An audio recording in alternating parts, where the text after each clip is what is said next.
pose beaucoup la question. Pour la vidéo de la foire aux questions, effectivement, elle viendra, pas de problème. En fait, j'attends surtout qu'on atteigne les 2000 abonnés, vu que c'est pour les 2000 abonnés que je fais la foire aux questions, donc elle arrivera, elle arrivera à temps. En attendant, vous pouvez toujours continuer à poster vos vidéos sur la partie discussion, enfin vos vidéos, pardon, vos questions sur la partie discussion du channel ou sous les vidéos, en commentaire des vidéos récentes, c'est pas très grave, c'est la même chose pour moi.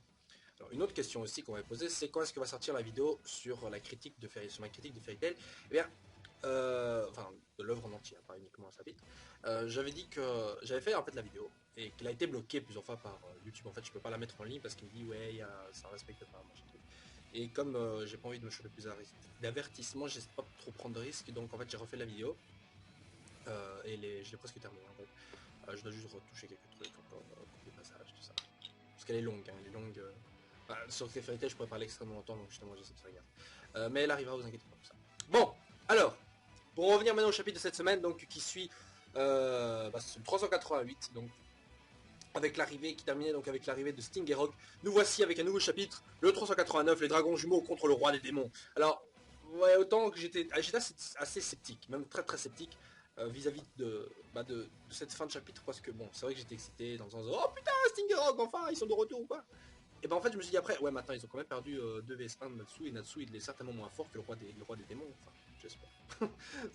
Dans tous les cas, parce que là bon Natsu, je veux dire, j'aimerais bien qu'on remette Natsu en dessous de quelqu'un, parce que là les seules personnes dont on sait qu'il est inférieur, c'est Gildart, mais Gildart c'est les gentils, j'aimerais bien qu'on voit le héros du manga clairement en dessous du niveau d'un des méchants, et c'est ça un truc que j'aime bien, c'est quand on sait que le héros est de toute façon moins fort que quelqu'un. Dans One Piece, on sait que par exemple que Luffy est moins fort qu'un amiral ou quoi, enfin certains vont spéculer, mais on sait qu'il est techniquement moins fort que certains des amirals. Enfin, certains amirals est certainement moins fort encore que Kizaru ou quoi. Voilà, il n'a pas le niveau, parce que justement ça irait à l'encontre de certaines règles du monde. Le problème c'est que Natsu dans Fairy Tail, il s'en fout des règles, vu qu'il n'y a pas vraiment de règles dans ce monde-ci, il n'y a pas de hiérarchie bien établie, et c'est ça le problème, c'est que justement même les gens qui représentent la hiérarchie dans le monde de Fairy Tail, c'est-à-dire le conseil magique, se font éclater. Donc du coup, en fait, les rapports de puissance sont justement un peu... voilà, là je vous explique, là je vous donne une partie en fait de ce que je voulais mettre en plus dans ma vidéo critique. Bref, pour ce chapitre aussi donc, on commence avec une super cover avec Gadjil et Pansar Lily avec un petit message: ne pas dormir la nuit, c'est mauvais pour les yeux et la peau. C'est sympa parce que c'est dit aussi par un mangaka qui dort certainement pas beaucoup. Et en plus de ça, surtout Mashima qui fait des chapitres quasi tout le temps, voilà. Bref. Le tigre qui a découvert la puissance du lien, police et croc pour mordre les démons. Waouh, c'est beau ça. C'est une belle représentation de Sabretooth. Alors, j'avais déjà dit ça, mais, enfin non, je l'avais pas dit, mais Rogue me rappelle beaucoup un personnage dans Rêve. J'ai oublié comment il s'appelait. Mais il avait aussi une cicatrice ici, et il avait plus ou moins les cheveux noirs, et quand il n'avait pas les cheveux attachés comme ça, il me rappelle beaucoup ce perso-là, j'ai oublié son nom, hein. Donc si vous voyez plus ou moins de qui je veux parler, dans Rêve, le précédent manga de Mashima, il y a un perso qui ressemble beaucoup à Rogue, maintenant avec sa cicatrice, ça en devient même troublant. Bref, alors Erza qui demande: qu'est-ce que vous foutez là dans cette page à Sting et Rogue, alors que Margui fait son petit regard de faux séducteur et lui dit: ah, tu nous as envoyé une lettre, tu te souviens Erza? Et là c'est vrai que je me rappelle, Erza a mentionné que Minerva était entrée dans une guilde noire et elle a prévenu Sting. Putain, mais ils ont réagi pendant 3 heures. Attends. Attends. C'est la lettre qu'il a envoyée après le truc avec Scubus Eyes. Bah putain, mais ils en ont mis du temps à réagir, Sting et Rogue. Bon alors il fait: oui, je me rappelle. Alors ensuite lecteur qui fait: ah, en passant Erza, ta façon d'écrire cette lettre, eh bien c'était de la merde, termine Frosh. Et ça me ça me fait marrer parce qu'en fait Frosh c'est toujours le gars qui, enfin c'est toujours le chat, ouais, il est tout mignon avec sa petite voix Fromo-sama comme ça dans l'animé. Alors dans le manga quand il va dire des trucs genre it was crap ou c'était de la merde en japonais, ça va être rigolo. Donc Erza qui comprend pas et qui fait ses yeux de chat là. Donc après qui fait: c'est pour ça que ça nous a pris du temps d'arriver, on comprenait pas ce qu'il y avait d'écrit. C'est quoi ça? C'est quoi cette raison de merde? Oui, alors voilà Erza, on a mis 30 chapitres pour arriver pour un truc que tu nous as écrit l'arc précédent, et comment ça, on n'a rien compris à ta lettre, on a mis du temps pour arriver à cet endroit-ci au hasard. Je sais quoi, bon, c'est pas grave, c'est Fairy Tail. Donc c'est pas très grave comme raison pourrie, mais bon, on s'en fout, ils sont là, ça c'est le principal. On s'en tape du reste, ils sont là, basta. Donc après Sting qui fait un joli petit regard de petit séducteur, de vrai séducteur cette fois-ci à Minerva, genre on te ramène chez nous. Et croyez-le ou non, mais le fait que Sting porte Minerva dans ses bras, ça a réveillé les fangirls qui sont: oh mon dieu, mais Minerva doit trop être avec Sting, fuck Yukino et Sting, fuck Yukino et Sting, non, on veut Minerva et Sting. Voilà, et croyez-le ou non, cette case-là va pas arranger les choses. Et non, si vous êtes une fille, que vous regardez ces vidéos, que vous aimez Fairy Tail, que vous aimez bien tout ce qui est shipping, tous les couples comme ça, je ne vous cible pas du tout. Quoique un peu. Donc, d'ailleurs, justement, ceux qui sont pour ce genre de conneries, enfin, non, les conneries, et moi aussi, il y en a qu'un seul que je suis un peu à fond, enfin à fond. C'est surtout Zeref et Mévis, parce que je veux voir un truc comme ça, c'est tellement une belle dualité que ce serait bête de pas utiliser ce genre de truc. Mais si vous êtes une gonzesse qui justement est de ce genre-là à favoriser certains couples, à être là, oh putain, ils ont une scène ensemble et tout, genre Natsu Lucy ou quoi, ou Jelal Grey, Jelal Grey, Jelal Erza, eh bien écrivez-le en commentaire et pourquoi est-ce que vous aimez ça. Expliquez-nous.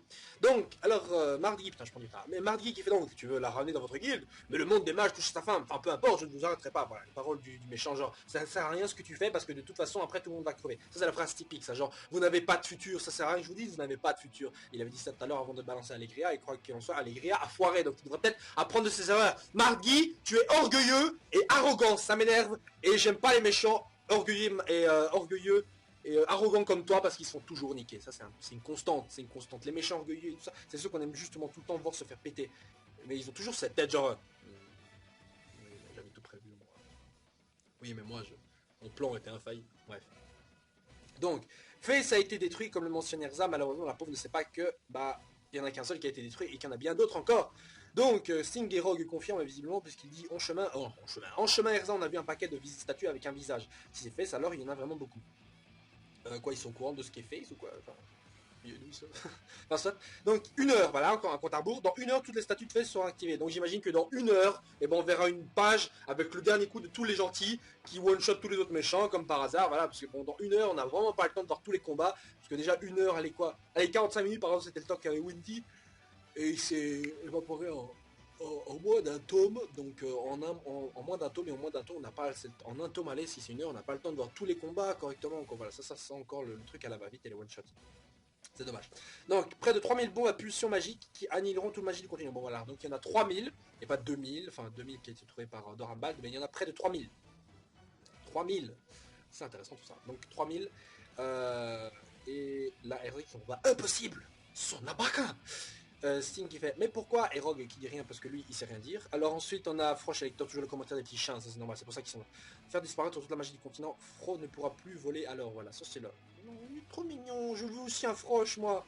Je veux aussi un Frosh pour lui enfoncer un tournevis dans l'œil et voir s'il va enlever son sourire. Non, donc ensuite on a Minerva qui suit ses larmes et qui fait la maligne genre ah je suis chez les méchants, je suis au courant des plans des méchants, cette fois-ci écoutez-moi, là je lâche un truc intelligent. C'est du bluff, Face peut pas être contre la distance, impossible de tous les activer en même temps. Le problème, c'est que Margui, il est pas orgueilleux et arrogant pour rien, parce que lui aussi c'est des choses. Et il répond, si je me rappelle bien, le président a le pouvoir d'autoriser le contrôle à distance. Et là, Minerva se laisse pas faire, elle veut toujours faire la maligne, alors elle dit, oui mais attends, le président il est mort. Et là après, Margui ferme sa gueule définitivement. Erza, s'il te plaît, Minerva, ferme ta gueule s'il te plaît, notre guilde a un nécromancien. Il a un nécromancien, et on a ensuite un switch sur Kiss. Ils ont un nécromancien et je pensais que c'était celle-là vu qu'elle pouvait contrôler les morts aussi, on a vu ça. Mais ils montrent Kiss, donc Kiss c'est le nécromancien et c'est vrai qu'il a une apparence de squelette comme ça, donc ça pourrait coller. Enfin de mage avec son bâton de pèlerin, ça fait un truc vaudou comme ça. Et là je me dis, attention théorie instantanée, si Kiss est un nécromancien, il est proche de Silver. Si les nécromanciens peuvent faire revivre les morts, contrôler les morts, les pouvoir ramener plus ou moins dans la vie, donc peut-être pas complètement à la vie, mais pouvoir les contrôler après leur mort ou pouvoir les ramener dans un état qui pourrait se rapporter à la vie dans certains points pour pouvoir utiliser leur magie comme le faisait le président, comme ils ont fait avec le président, vu qu'ils l'ont contrôlé, vu que c'est un nécromancien, et que Kiss étant un nécromancien soi-disant selon confirmation de Margui, et qu'en plus que Kiss c'est qui est Silver, et que Silver est plus ou moins proche de Kiss, et Kiss est proche de Silver, j'imagine, je sais pas, peut-être, alors que peut-être Kiss a fait avec sa magie de nécromancien ramener à la vie en quelque sorte Silver quand il était un humain, et l'a ensuite changé en démon parce que Silver peut-être il a pensé que Grey et tous les autres étaient peut-être morts et qu'il s'est transformé en démon en chassant tous les démons en espérant pouvoir venger sa femme, la tombe qu'il a visitée la première fois qu'on l'a vu dans la neige, et que celui-ci justement un démon qui visite une tombe, c'est pas possible, il visite pas une tombe pour rien. Donc Silver est un humain proche de Grey, peut-être le père, qui a été ramené à la vie par le nécromancien Kiss, qui a été ensuite changé en démon peut-être par celle-là ou peut-être par n'importe qui d'autre, j'en sais rien, ou peut-être qu'il a ramené à la vie en tant que démon tout en gardant sa magie ou pas de magie, j'en sais rien, et ensuite qu'il est devenu un Demon Slayer de glace.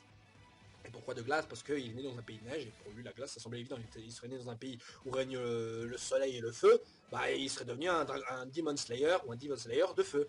Voilà, bon c'était une théorie instantanée, on verra si ça se confirme par la suite. Mais je pense que cette information de nécromancien et comment Keys il est un peu proche de ce qu'il sait qui est Silver, je pense pas que ce soit fait par hasard. Bref, alors Mardi qui ensuite nous lâche, il a tout pouvoir sur le président. Bon, il a tout pouvoir sur le président. Il sera alors facile de lui faire activer la salle la Face dans la salle de contrôle. Donc voilà, donc effectivement, moi, je comprends pourquoi Face en fait c'est pas activé comme ça. C'est qu'ils ont contrôlé le président, qu'ils ont tué d'ailleurs comme des cons. Merci Kyoka, la mérite encore des coups de Mardi. Hein. Bref, ensuite Sting et Rogue qui fait allez Erza, on va arrêter Face, on se charge de lui. Non mais excusez-moi, je peux pas prendre ça au sérieux. La Sting et Rogue, on se charge de lui. Oui, calmos, vous avez pas de buté Natsu, qui a même pas utilisé ses attaques de feu dragon électrique, qui est censé être son mode le plus puissant, et vous faites rien là. Bref, Erza qui fait mais, elle a bien raison avec son petit mais, parce que justement elle sait que Sting et Rogue ils ont pas le niveau, et donc son petit mais est totalement justifié. Donc Sting et Rogue, prends soin de la dame, Lecter et de Frosh, ils seront en sécurité avec toi. Nous, on va lui faire la peau. Waouh, super. Et Margui toujours en train de sous-estimer les humains. Vous autres humains êtes vraiment amusants. Pensez-vous vraiment que de simples humains peuvent vaincre le roi des démons? Et toi, penses-tu que tu devrais arrêter de parler à la troisième personne? Bref, nous voilà avec Sting et Rogue qui commencent un rush comme ils ont commencé contre Gashi et Natsu. On sait bien comment ils se sont pris des tartes dans la gueule. Bref, Margui qui fait... ensuite esquive sans problème une attaque de Sting, et ensuite on a qu'est-ce qu'on a ensuite, on a une petite attaque contre les tours, on a ensuite Rogue qui se glisse derrière le petit Margui, toujours avec sa magie de Dragon Slayer de l'ombre pendant que Sting se remet en place, et tous les deux échangent un coup que Sting et Rogue évidemment sont totalement confiants dans leur victoire de ce combat. Malheureusement Margui ne se laisse pas faire, et toujours avec son bouquin arrête les attaques de Sting et de Rogue, toujours en les neutralisant et en tenant toujours le bouquin avec Zied, et là Rogue et Sting ne pigent pas du tout, leurs attaques ne fonctionnent pas, et en gueulant maintenant Erza, il est très puissant, fais attention, dit Erza alors. Et oui, ils ont bien pigé que justement Mardi était très puissant vu que c'est le roi des démons et c'est techniquement le régent, on va dire, de la guilde de Tartaros. Et là, Sting nous lâche quelque chose de très intéressant. Il n'est pas aussi fort que Natsu. Ouah. Bon, alors on va continuer, c'est pas grave. Donc, détruit Face, confirme Rogue. Et Minerva toujours en regardant ses seins, j'imagine. Non, c'est pas ses seins, il n'y a pas intérêt, c'est pas grave. Sting et Rogue, s'il vous plaît. Bon, c'est encore le petit moment. Vous savez, c'est les petits moments genre où les héros lâchent les prénoms. Sting, Rogue. Voilà, c'est quasi inutile, bref, c'est pas grave. Donc, Frosh et Hector qui se cassent aussi et suivent Erza, donc au moins ils vont pas souffrir du combat. Donc, Fro veut se battre aussi, ta gueule le chat. Faut pas l'idiot, on va avec Erza, ok. Lector qui fait j'ai confiance en Sting. Mais oui, mais toi t'as toujours confiance en Sting, toi. Et Frosh, il est trop mignon, ça n'empêche avec sa petite gueule de lobotomisé. Oui, j'ai bien dit sa petite gueule de lobotomisé pour Frosh. Et il fait Fro aussi. Et là, on a un petit regard de Margui sur Frosh. Vous savez ce que ça veut dire, ça? Margui vient de jeter un petit coup d'œil comme ça au chat et j'imagine que c'est à Frosh parce qu'on n'a pas... Frosh a été insisté sur cette page 2 fois en 2 cases et ensuite on a Margui qui le regarde de manière sournoise. À mon avis, Frosh va peut-être mourir cet arc-ci. Il va risquer de mourir. Mais non, c'est vérité, Léontin ne va pas crever donc ici. Ça sert à rien de le faire crever dans un futur parallèle pour le faire crever ici aussi. Bon, j'imagine que Frosh va risquer sa vie et que Margui va... peut-être va s'enfuir ou quoi, il va faire genre je vais tuer ce qui compte à vos yeux et il va essayer de tuer Frosh. Peut-être c'est ça. Hein. Tous les cas. Ensuite, on a Margui qui repousse sans problème Sting et Rogue, hein, comment on pouvait s'y attendre. Ce serait totalement incohérent que celui-ci galère contre... Enfin, le fait de jeu égal galère un peu contre le roi des esprits. Enfin non, même pas, galère pas du tout contre le roi des esprits et là commence à avoir des problèmes. Donc, on a Sting et Rogue qui toujours confiants de leur victoire et qui passent toujours pas en mode Shadow Drive ou même en Dragon Force, utilisent leur attaque de cri le hurlement du dragon qui est un laser. Et là, Margui nous sort une attaque proche de Midnight et de Kuma de One Piece. Le mec peut dévier l'attaque comme ça, facile, sans problème, sans même le toucher le truc. Et Sting, genre il est surpris, il est même très content visiblement son sourire là. Rogue qui, putain mais Rogue en fait, je l'ai jamais vu attaquer de front, c'est incroyable. Rogue à chaque fois que je le vois, il attaque par derrière. Mais c'est quoi ça? Non mais sérieusement, là je viens de le remarquer, mais à chaque fois Rogue il attaque toujours par derrière. Rogue attaque toujours par derrière. Non mais regardez tous les combats de Rogue. Ce mec attaque toujours par derrière. Enfin, quand il est tout seul, tout ça, il attaque par... Gaji, il a attaqué par derrière, les autres fois, il attaque par derrière. Tout à l'heure, il a attaqué Margui par derrière, et là, il attaque encore par derrière. Bon, en même temps, je suis d'accord, il combat à 2 vs 1, donc c'est bien de profiter d'un peu les angles morts, d'attaquer par derrière. Mais bon, là, c'est quand même beaucoup, là. Bref. Avec la même attaque, en plus, son Shadow Dragon Slash, là, qui se fait arrêter par Margui comme Gaji, comme ça. Bitch, please. Avec un coup de doigt, comme ça. Bref, il se fait aussi neutraliser. Et là, Margui soulève ses doigts. J'aime bien comment il fait ses mouvements de doigts, Margui. Il est bien, c'est genre, crève. Ouais. Donc Rogue et Sting qui sont abasourdis et il y a je sais pas une tulipe, une fleur qui se compose, je sais pas ce que c'est. Et on a une explosion en forme d'une rose, bon je sais pas trop ce que ça représente, peut-être certainement la puissance mais bon. Il y a un petit dessin qui ressemble beaucoup à une rose comme ça durant l'explosion. Donc tout est balayé et là Margui a pulvérisé Sting et Rogue, ils sont morts, j'espère. Sting et Rogue sont morts. Non. Bon. Ah, ça va, ils sont encore vie. Donc, Mardi qui lâche d'ailleurs ici. Je n'apprécie pas que de piètres humains maîtrisent la magie des Dragon Slayer. Pourquoi tu lâches ça, mon petit Mardi? Je n'apprécie pas que de piètres humains utilisent la magie de Dragon Slayer. Donc, il a vu des Dragon Slayer. Et s'il connaît la magie de Dragon Slayer, c'est que peut-être il respecte un Dragon Slayer. Il dit qu'il connaît quelqu'un qu'il respecte et qui maîtrise la magie de Dragon Slayer, et ça le dégoûte de voir d'autres losers utiliser la même magie que la personne qui respecte et qui utilise aussi la magie de Dragon Slayer. Peut-être que The End était un Dragon Slayer. Et peut-être que c'est vu que c'est Natsu en version alterne. Non, je rigole, non, je déconne là ici. Mais bon, peut-être qu'il a connu beaucoup de Dragon Slayer par le passé, peut-être qu'il connaît aussi Aknologia et qu'il le respectait beaucoup, et que peut-être comme Aknologia est avant un Dragon Slayer, c'est pour ça qu'il le respecte. Mais bon, Margi, on sait, il est très vieux. Margi, il a assez vu que pour avoir connu au moins, que pour connaître un peu le roi des esprits, sachant qu'en plus, le roi des esprits, vous allez me dire, ouais, mais attends, Lucie aussi l'a vu, il est pas très vieille. Oui, mais attends, Lucie, il a invoqué le roi des esprits. Et le roi des esprits, il sort pas n'importe comment. Il faut soit l'invoquer, soit aller dans le monde des esprits. Et or, Margui, je pense pas qu'il ait eu l'occasion de rencontrer beaucoup de mages capables d'invoquer le roi des esprits. Et surtout aussi, de rencontrer beaucoup de constellationnistes tout court. Parce que le mec, il est toujours avec son bouquin dans son château. Donc j'imagine que là, c'est une des rares fois où il sort de son putain de château. Ce faux beau gosse qu'il est. Donc, on a ensuite, comme le disait Tumblr, les mannequins de chez Abercrombie, là, qui se réveillent un peu. Donc, je parle bien de Sting et Rogue.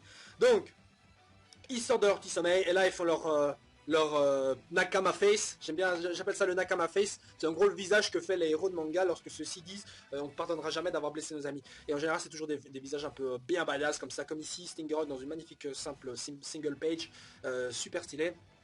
Je n'aime pas que tu t'en prennes à nos potes. Waouh. Mais bon, pour l'instant, il nous a pas fait une grosse démonstration de sa force. Ça aurait été intéressant de voir plutôt ce visage-là au début et terminer là avec un Shadow Drive ou un Dragon Force qui s'active peut-être parce que là, ils combattent pas non plus une petite merde, ils combattent le roi des esprits, enfin le roi des démons, pardon. Putain, voilà, faut de parler du roi des esprits, je confonds. Ah, voilà, Silver et Grey, enfin. Donc 3000, dit Grey, là j'imagine que Silver vient de raconter le truc avec Face. Donc le conseil a construit une putain d'arme, bien dit Grey. Effectivement, le conseil est vraiment une sous-race d'avoir créé autant de dangers comme ça.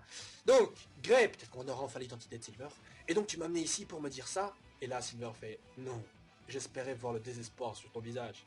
Et bah non, visiblement Grey il est pas très désespéré. Grey, je l'ai rarement vu désespéré Grey. Hein. Mais bon. Alors il nous reste combien de pages là? Il doit nous rester, voilà, il nous reste une page. Il nous reste une page, ça sent le cliffhanger sur l'identité de Silver. On va nous dire qui est Silver. Attends, je vais lire d'abord cette page-ci. Désolé, il va falloir faire mieux. Quel dommage, je pensais que te tuer serait ennuyeux. Ouah, alors Silver veut vraiment buter Grey, parce que tout à l'heure, les autres fois, il était en colère quand on disait non. Grey, et là, carrément, il sourit quand il le voit. Donc, Grey qui demande, tu me connais, hein. Oh oui. Et là, je sens les fangirls qui sont en train de mouiller de leur culotte, parce que, autant dire que ces temps-ci, toutes les fans gonzesses de Fairy Tail sont à fond sur Silver et Grey. Mais quand je dis à fond, ils sont à fond. Enfin, moi aussi, je suis un peu à fond là-dessus. Dans le sens, j'ai envie de voir qui est Silver. Peut-être que ma confirmation de ma théorie, le nécromancien qui ramène à la vie Silver en démon, un truc comme ça, va se confirmer ici. Maintenant, on verra. C'est certainement pas par hasard qu'ils nous ont lâché ça. Donc, Silver qui confirme qu'il connaît très bien Grey. Il le connaît très bien même. Très bien. C'est pas un simple ami qui connaît très bien Grey. C'est peut-être le père, le père. Et Grey dit, je connais aussi ta voix et ton visage. Allez, prochaine page, je vais le dire. Silver, il va le dire, je le reconnais, mais tu es quelqu'un de différent. Non. Putain, c'est pas vrai. Allez quoi, merde. On avait une dernière page. On pouvait terminer le chapitre comme ça. Le truc s'appelle Père et Fils. Commence pas à nous saouler, Machima. Dis-nous qui est Silver. Ça fait plus de 30 chapitres que tu nous as introduit. Tu nous dis même pas qui c'est encore. Oh, oh merde. Et le pire, c'est que Grey dit ça. Je te reconnais, mais tu es quelqu'un de différent en étant énervé. Il est énervé peut-être parce qu'il est énervé qu'il ressemble à quelqu'un qu'il connaît et quelqu'un qu'il a visiblement bien aimé. Et qu'il respecte assez que pour être en colère pour savoir que quelqu'un lui ressemble. Et l'autre fois, il a fait non, c'est impossible. En étant un peu triste, avec son visage fouillant dans le passé. Donc, c'est un ami du passé qui est mort. Enfin, non, même pas. Vous savez, c'est même pas dit qu'il est mort. Hein. Parce que là, il dit tu es quelqu'un, je le reconnais, mais tu es quelqu'un de différent. Il dit même pas, il a même pas confirmé qu'il était mort. Hein. Grey a pas confirmé que Silver était mort. Hein. Voilà. Donc le chapitre se termine là, mais Grey n'a même pas confirmé que le gars auquel il fait référence là était mort. Hein. Il l'a même pas dit ça.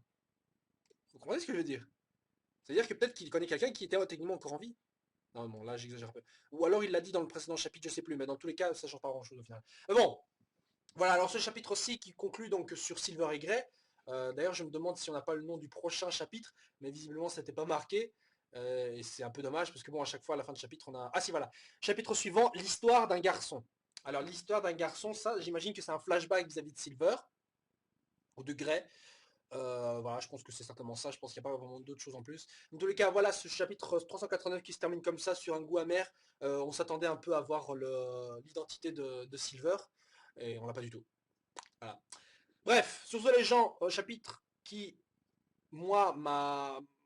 Allez, je m'attendais à un meilleur combat au niveau de Sting et Rogue, mais on en verra certainement encore un peu par la suite. Mais bon, je pense que la venue de Sting et Rogue, c'est surtout pour faire genre, ouais, voilà, on retarde un peu Mardi pendant que les autres se fassent la guilde, parce qu'on n'a pas envie que Mardi vienne empiéter sur les combats des autres membres de la guilde. Et un truc que je me suis dit, c'est, attends, mais attends, Sting et Rogue, ils viennent tout seuls. Ils sont les autres membres de la guilde, ils ont prévenu personne. Enfin, je veux dire, tu te ramènes, tu cherches Minerva, et tu tombes sur une saloperie qui a détruit une grosse partie de la ville, des démons plein partout, Fairy Tail qui est en galère.